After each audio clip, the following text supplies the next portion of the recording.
Let's take a look at the poll results if we can. I may do another one since we got started. It looks like a few more people have said sure of a playoff spot, or is that, no, that's just an orange line underneath. Never mind. So it looks like we're done with this one. Sold on the defense. Yeah. Good for you. I'm not doing a very good job with these poll questions. I'm just making it too easy. All right. Thanks for playing along. We appreciate it. Daniel Hood, Josh Ward, Chuck Cavaleris right here. Let's take a look at Tennessee's schedule so far.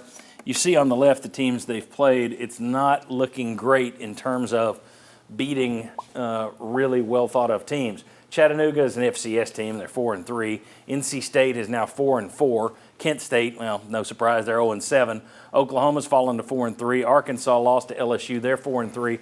Florida won. They're 4-3. Alabama, the best team you've played, the only ranked win you have at this point, the only win over a ranked team, and that's how they view it, is over Alabama, and you just knocked them from the top 10.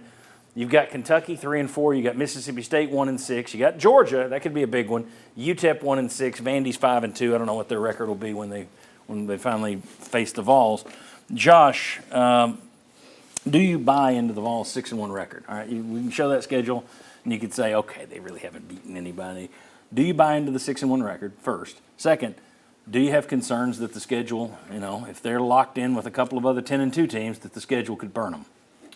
So I do buy into the record, recognizing Tennessee's flaws that we've talked about today. I think people will see the offense and know that's the case, but they'll also see the defense. Yeah. And when we're talking about championship contention, you have elite defensive play, you get a real benefit there, I believe. So, yes, I buy into the record, knowing other teams are flawed around the country to this schedule.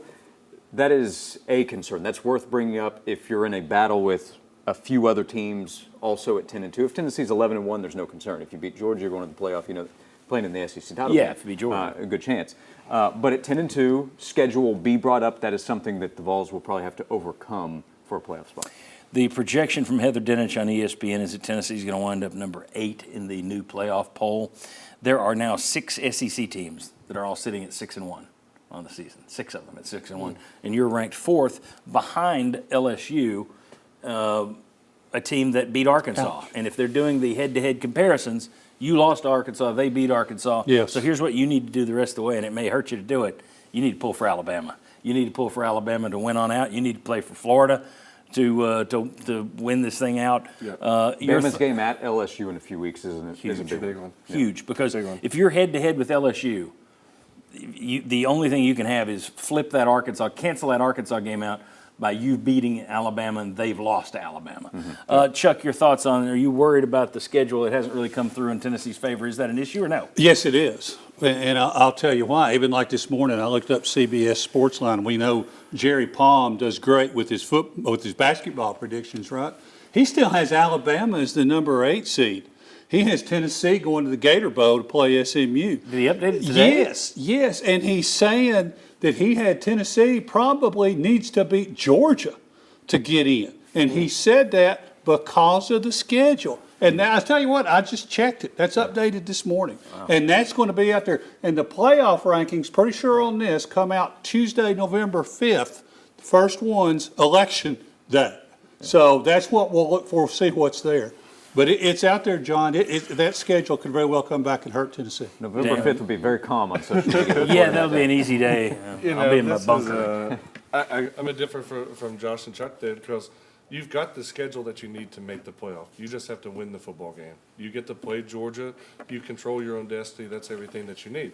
Even if you drop that game, though, ESPN also has the Football Power Index, which flawed as it is, right? You're still playing 5 of the top 30 teams in the country as it sits today.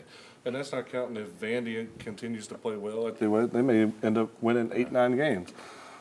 You're still going to have a lot of these positive things, but it's going to be that Georgia game is going to be the mark of your season. You know that.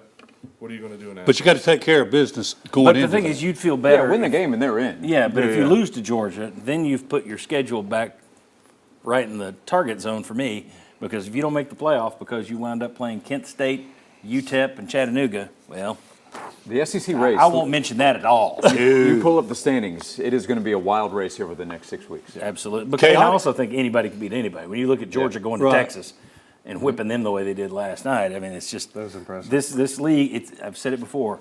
It's getting more and more like the NFL, where there's very little separation from top to bottom. All right, when we come back, 3 VFLs from different eras discuss the season that Dylan Sampson is having.